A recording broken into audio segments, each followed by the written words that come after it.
Hey guys, Stinkfish here, and I'm back with another video, and this time we're going to be talking about Fastlane.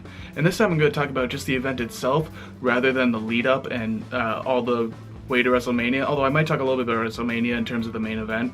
But for the most part, we're going to be talking just about Fastlane. So let's start with the matches that have been confirmed so far as of Wednesday, February 10th. And the first one I want to talk about is Kalisto versus Alberto Del Rio for the United States Championship. These two seem to have been going at it for a while now. I feel like we've seen this match a number of times, but it's alright. I mean, I can see both the positives and negatives of this match. It's another match that we've seen already. I would rather there be a stipulation on it, because you have the series that's gone on so far. It's been back and forth, and again, I still disagree with taking the title off Kalisto in the first place if your end goal is to keep him as champion, which that can be debated as well. So Sin Cara got injured and Kalisto had the opportunity to wrestle as a singles competitor, and he ended up beating Del Rio for the United States Championship via roll-up. A nice underdog way to just like get the win over the bigger man. And then the series continues where Alberto Del Rio beats him the next night for the title, which again I still disagree with, but that's okay. Kalisto goes on to the Royal Rumble and wins the title back from Del Rio clean. Now, you have this build up to Fastlane. Alberto Del Rio has his rematch clause and he's invoking it at Fastlane for the title again. This will be the third title match in the span of, what, a month or 2 months between these two? And now Sin Cara's back and we have the Lucha Dragons again. And Alberto Del Rio and I believe it was Rusev defeat the Lucha Dragons, and Alberto Del Rio gets the pinfall over Kalisto off of the double foot stomp in the corner. A clean victory over the United States Champion. Now, I don't know what they're trying to do with Del Rio and Kalisto. I don't know what their goal is, who they want to be the champion going into Mania. Especially with Sin Cara back, you could have the Lucha Dragons going for the tag team titles, which I'm not sure if that's what they want to do now. Or you could just have Kalisto take the United States Championship and run with it, because I think he could be a great United States champion. And again, like I said in the last video, he could be like John Cena, offering opportunity to anyone who wants a shot, and just sort of paying it forward for having the opportunity to wrestle in the United States. Whereas Del Rio wasn't really doing anything with the championship. He was just sort of like a lame duck champion, which is of course what we all don't want in a champion. We want these championships to matter and to mean something. So with Del Rio holding the title, I had no interest in it. I mean, you had the match with Swagger and you had the Zeb Coulter storyline, which was okay, but I mean, going forward, you want storylines, you want something to be able to attach to. And Kalisto holding the title, I could get attached to because I like watching him in the ring. Del Rio's sort of mixed in with the League of Nations, and I don't know how him defending the United States title and being a member of the League of Nations would pan out, unless you're going to have some internal conflict. I mean, that's probably something I would book, have some sort of internal conflict. Maybe a Wade Barrett face turn. I know he's hurt or whatever, but hey, you need to do something with him. But I'm hoping Kalisto gets the win here. Alberto Del Rio's called them flukes, but I think Kalisto's had, what, 3 wins? I think he beat him, and then he earned the opportunity for the championship and won it, and then he lost, and then he won it again. So he has 3 victories, if I'm correct, over Del Rio. So it's just sort of like, I don't want this to keep going back and forth. Like, I want title changes. One thing I want is more title changes, but I don't want back and forth between the same 2 people, unless you're gonna add stipulations. I think I brought that up earlier. I would like to see this rivalry continue, or this match at Fastlane close the rivalry with a stipulation match, a tables match, ladder match, anything. Stop doing these normal one-on-one matches. It's something we've seen before and we're even seeing on Raw. Next up, it's been confirmed that Charlotte will defend her Divas Championship against Brie Bella. I know they're probably trying to, give that knock to Daniel Bryan for retiring. They probably knew in advance that he was going to retire. Then they also have Nikki Bella, who just had successful neck surgery, so they're sort of trying to promote that, like, oh, Nikki's sister is now going for the championship. Whatever, I don't know. And then you have Total Divas. You're always trying to promote that for some reason. I don't know. I don't watch it. I watched like the first season and I got sick of it. I just don't find it entertaining. I mean, sometimes I can tune in and out, but like, I'm just not as entertained by it. The thing that really bothers me about this is you had Becky Lynch lose with an unclean finish to Charlotte for the title. So in my opinion, that means Becky is still a legitimate contender for the title. And at the same time, you had Sasha Banks make her return or whatever, made her presence known, attacking both of them and holding up the Divas Championship. You're like, all right, there you go. Sasha Banks is going for the title. But no, you're gonna slap those two in the next confirmed match, pairing them up together which I guess you can do because they teamed up in NXT. What was it, Team Bay? But they're going up against Team Bad, Naomi and Tamina. Sasha Banks basically told them that, hey, I want to go after the Divas title on my own, no disrespect to you guys, I just want to do my own thing and go after the championship, that's what we're all here for.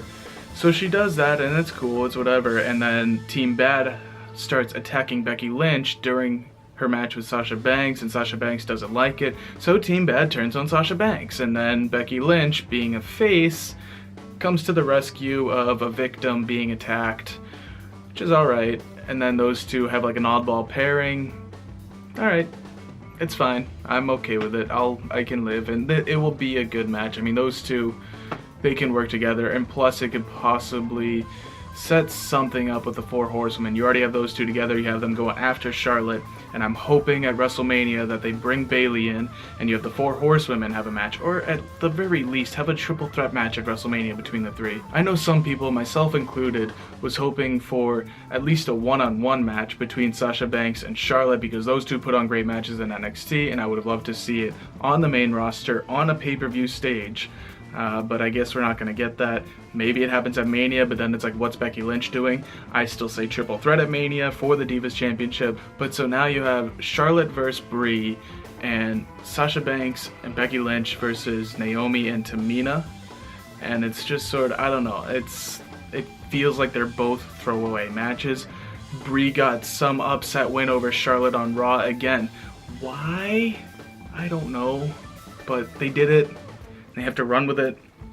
So this is what they're doing. And again, they have Daniel Bryan, who just retired, Brie's husband. You have Nikki Bella with the neck surgery, Brie's sister. So I guess just playing the sympathy card, just like being like, all right, Brie, we know you're going through a tough time, so here's a title match. You're not going to win the title, but here's a title match anyways.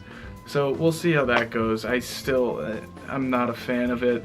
They had so many different ways they could go, and they go with the unpredictable way, but it's a bad unpredictable. Come on. And then you have the triple threat match between Roman Reigns, Dean Ambrose, and Brock Lesnar. The winner goes on to WrestleMania to face Triple H for the WWE World Heavyweight Championship. Now this match is good. I like how this match is sort of being set up. You have the Authority pulling the strings, you're trying to play mind games, putting a wedge between Dean Ambrose and Roman Reigns, and make the brothers clash and feud or whatever. So I think something will happen there, I just don't know what will happen. And also, if you're the Authority, you really want to put Triple H up against Brock Lesnar at WrestleMania? Honestly, to me, like, it just doesn't make sense. If you're trying to put a wedge between the brothers, then you don't want them to win.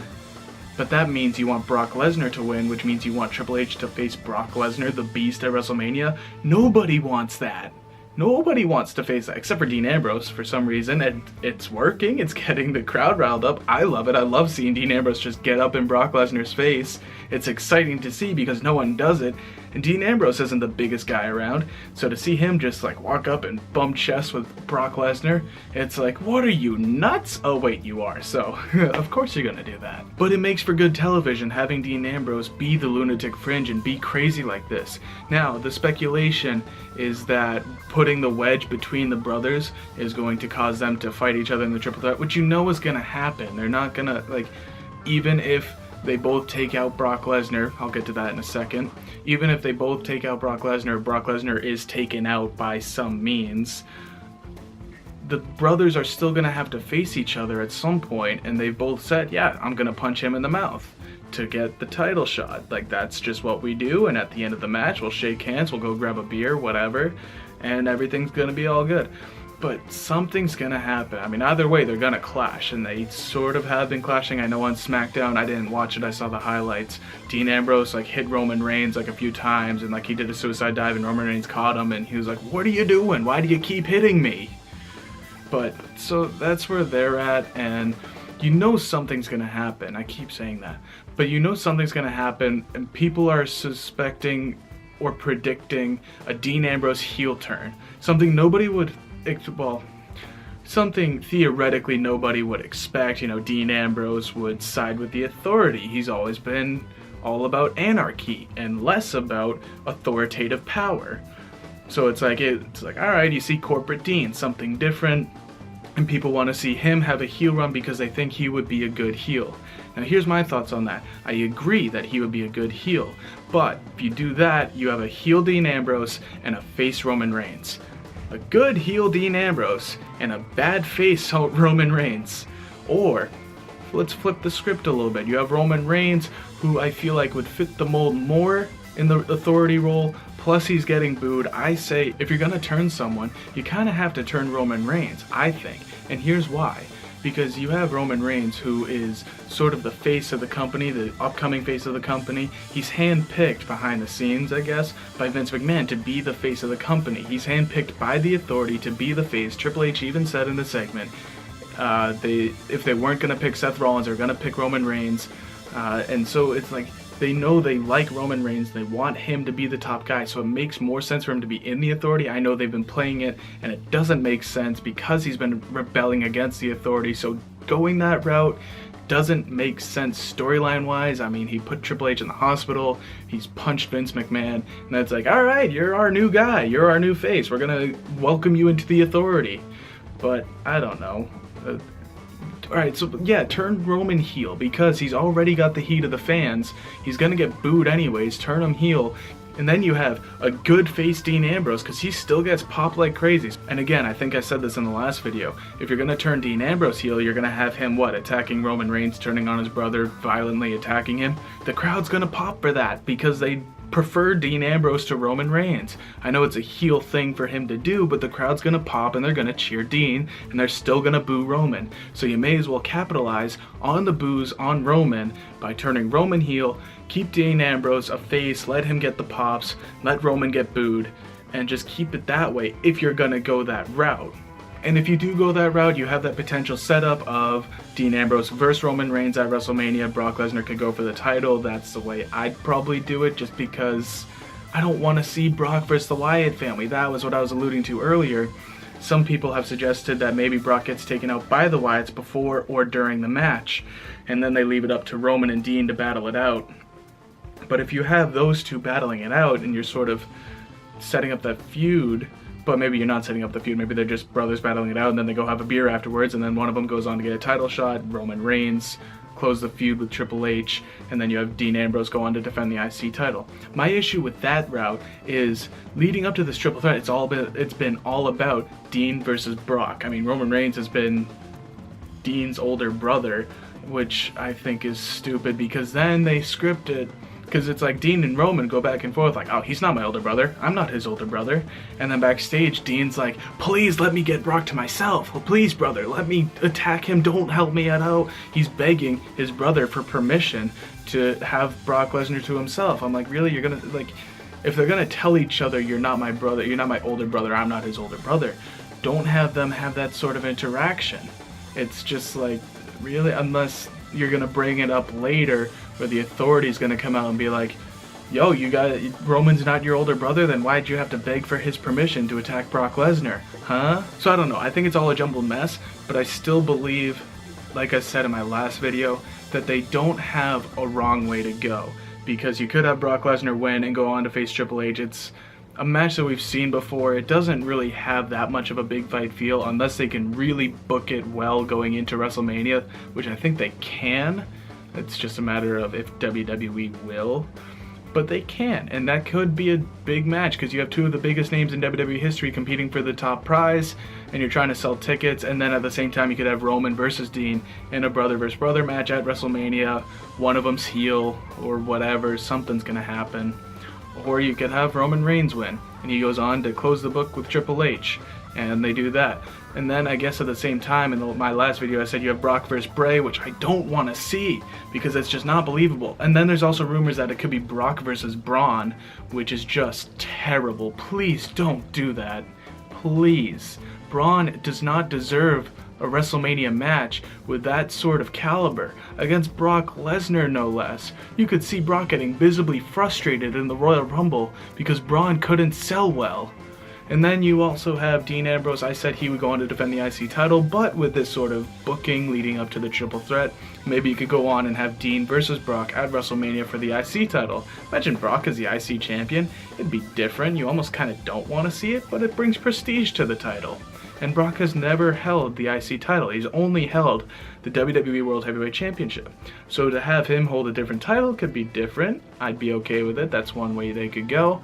But so the book is still open on this triple threat match, and how they're gonna go about it, I really don't want to see the Wyatts get involved, please. But now, what do you do with the Wyatt family at Fastlane and at WrestleMania?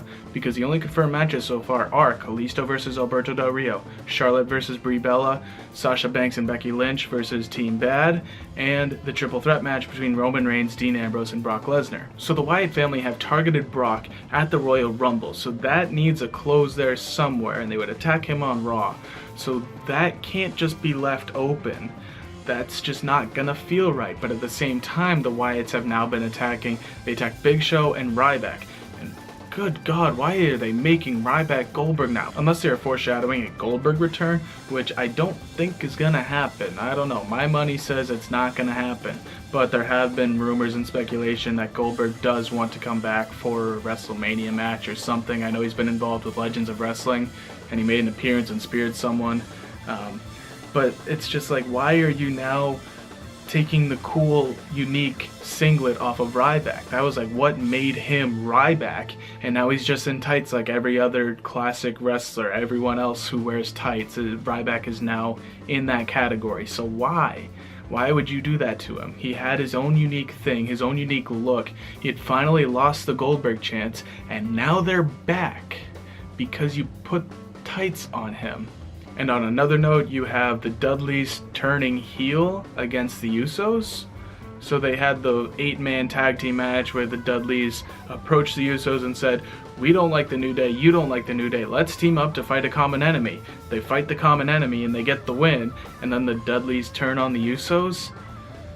I just don't think that the Dudleys have what it takes to be relevant in today's WWE. They need to really do something impactful if they want to be relevant, and a heel turn just isn't going to do it. I need motive. I need to know why they did what they did, why they attacked the Usos, and if this is going to set up a tag team match at Fastlane, then what the hell do you do with the New Day?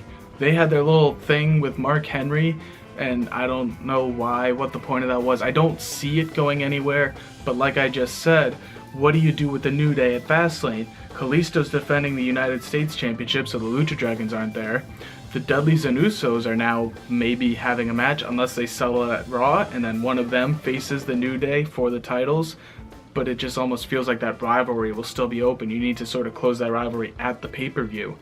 But so, if you close that rivalry at the pay-per-view, Dudleys versus Usos, then who do the New Day face for the Tag Team Championships? They've only got a couple more weeks, and there's not a whole lot of tag teams left. There have been rumors that Enzo and Cass are going to be making their main roster debut soon. I would hope, if history tells us anything, then they would debut the Raw after Mania. That just seems to be the way it goes. But maybe they bring in Enzo and Cass, and then they face the New Day for the titles at Fastlane. But why would they earn that shot? You know, they come in as these fresh young guys from NXT and they just get a title shot. I don't know what they're gonna do. Maybe the League of Nations gets a title shot, because what are you gonna do with them? You have Sheamus, TLC, he's champion. Royal Rumble, he's Final Four and like still a top guy. Now Fastlane, what's he doing? What's the League of Nations even doing? I don't know. They had a match with Dean and Roman the other week, and then Alberto Del Rio and Rusev had a tag match against the Lucha Dragons. Wade Barrett's still injured, I guess. Like, he's still like got the pinched nerve, so he's competing less, but he's still on TV. And then what's Sheamus doing? He's still trying to promote the movie, I guess. But what do you do with him at Fastlane? What kind of match is he going to have? Maybe you have the Wyatts go for the tag titles. You still have Bray and Braun sort of attacking Brock, I guess. Again, they're still maybe attacking Brock before or during his triple threat match. But maybe they aren't. But either way, you still have Luke Harper and Eric Rowan. Maybe they target the New Day and they want the gold. They want to go after the titles. But then at the same time, I don't want the titles to come off the New Day, and I don't want the Wyatts to be buried by New Day. No offense to New Day, I love them, and I hope they keep the titles for a long time, but to go over on the Wyatt family, unless it's by a controversial finish, an unclean finish, I just don't see it happening. but I still don't know what you do with the New Day. What are they going to do at Fastlane and or at Mania? I mean, at Mania they could go against the Lucha Dragons. Alright, so let's say Kalisto loses the title, then the Lucha Dragons could go on to Mania for the tag titles. That's something they could do. But you still have Kalisto in the United States Championship. I'd rather see him keep that, but I don't know who the New Day would face. They would maybe for Mania, then you bring in Enzo and Cass and have them get booked properly and have them build up a match with the New Day. And you have those two teams that are both great at talking, both great on the mic. You could have them have a war of words going into WrestleMania and then a war in the ring. But in the meantime, you have the Usos and the Dudleys. I don't know what their problem. I mean, maybe now it's setting up a triple threat tag team match, which is alright, I guess, but I just feel like the tag team division is kind of being thrown away here at Fastlane. As the card starts to take shape, I just don't know what they're planning, and I don't know what they're going to keep going forward with, because Fastlane is kind of a throwaway pay-per-view anyways, but it still needs something because people are paying money for it and they need to build it up and set things up for WrestleMania. And then you also have this Kevin Owens and Dolph Ziggler feud building, which I don't know why. And then you have Dolph Ziggler get a dirty finish using the ropes to pin Owens on Raw. Isn't he the face? What is going on here, WWE? Don't confuse the audience. What is the sense behind that? Where is the logic? First you had Kevin Owens defeat Dolph Ziggler because the Authority was evaluating everyone to be a contender for Triple H's world title, which made sense to have Kevin Owens win because, again, like I said, Dolph Ziggler, I don't want to say past his prime because he's still a great athlete and he's still great to watch, he still gets big pops, but he just can't grab the brass ring. He's not a main eventer. I could see him going for the IC title, but I just don't see him being a main eventer. And now you have him feuding with Kevin Owens. They've been going back and forth. Dolph Ziggler got another win, I believe, and then he got a dirty win over Owens, which I don't... Why? So it's likely that these two are going to face at Fastlane, and it's just going to be a throwaway match. It's throwaway for Kevin Owens. He could be doing much better things. He just needs better booking. They need to actually do something with him because he has all the potential in the world. He's good on the mic. He's great in the ring. Again, he's in the same boat as Bray Wyatt, where he doesn't have the build. I don't want to see him go up against Brock Lesnar because it's just not believable for him to actually put up a fight against the Beast. This guy was a UFC champion. He's gonna kick the shit out of anyone. So to have those two clash, I don't want to see it. But Kevin Owens is a great athlete. Seeing him go up against Neville, going up against Dolph Ziggler is fine, but I feel like Kevin Owens is capable of so much better. I want to see Sami Zayn make his main roster debut, although he's still sort of in NXT, maybe going for the NXT title, which maybe he'll win, maybe he'll be the first ever two-time NXT champion. That's for a different video. But I want to see Kevin Owens doing something bigger and better, going for the IC title again against Dean Ambrose. Again, last man standing match. I'm okay with the rematch because it had a stipulation this time. Maybe now you do a steel cage match or a tables match or a ladder match, but Dean Ambrose is off doing other things, so you got to do something with Kevin Owens. I guess you put him in this rivalry, and what happens out of it? Nothing. Kevin Owens gets the win and moves on. I don't know. Dolph Ziggler is just not a threat. He's really not, I'm sorry to say. And the last thing I want to talk about is AJ Styles. So he's made his debut, he's had a few matches, he beat Chris Jericho, a 6-time world champion, so props to him. I mean, for the kids that don't know him, I shouldn't say kids, the casual fans, the people who just watch WWE, who don't know who AJ Styles is, and they don't read dirt sheets, they've never heard the name, they don't know him. It shows that he is a thing. He is a good competitor and he beats Chris Jericho. I like what they're doing by having the rematch and putting it on SmackDown because it almost gives you reason to watch SmackDown. I'm going to try to catch it. I didn't catch last week's SmackDown, but I am trying to watch SmackDown more and more. But so you have those two clashing. Maybe they have I want to see AJ Styles beat Chris Jericho because Chris Jericho is saying, "Are you great?" Of course AJ Styles is great. He should beat Chris Jericho. But maybe this is setting up another match for Fastlane where Chris Jericho wins, and then they have the rubber match at Fastlane where AJ Styles wins and he's solidified. He's like, "I am great. I have beaten you twice. You got one over on me." Maybe it's a roll-up. Maybe it's something else. But AJ Styles, he's still sort of open and out there. He needs to do something. Maybe this is sort of setting it up so you have AJ Styles and Chris Jericho get their stuff out of the way, and then after Fastlane, AJ Styles and Kevin Owens go on to feud, because again, what are you doing with Kevin Owens? Not much. And at the Royal Rumble, Kevin Owens eliminated AJ Styles, and like I said, if history says anything, NXT guys debut after Mania. Sami Zayn is already confirmed to compete at NXT Dallas, or whatever it's going to be called, against Shinsuke Nakamura. I think it's confirmed. I've heard that it is confirmed, but I haven't seen the actual source, but I'm just going to go off of that. And Sami Zayn versus Shinsuke Nakamura at NXT Dallas. And so then Sami Zayn makes his main roster debut after WrestleMania, so he and Kevin Owens can go at it. But at WrestleMania, you could potentially have AJ Styles versus Kevin Owens and have those two clash. Again, going back to the Royal Rumble where Kevin Owens eliminated AJ Styles and said, "Welcome to WWE." AJ Styles gets his feud out of the way with Chris Jericho. Kevin Owens does whatever with Dolph Ziggler. And then those two can have that 5-week, 6-week build-up, whatever it is, until WrestleMania. So those are my thoughts on Fastlane so far, with the matches that have been confirmed and the storylines that have been built up so far. I'll do another video before Fastlane airs, giving my predictions and my thoughts on how everything has unfolded and what I think will unfold as we head towards WrestleMania. Thank you guys for watching. It's been nice talking to you. I am Stinkfish, and I will see you in the next video.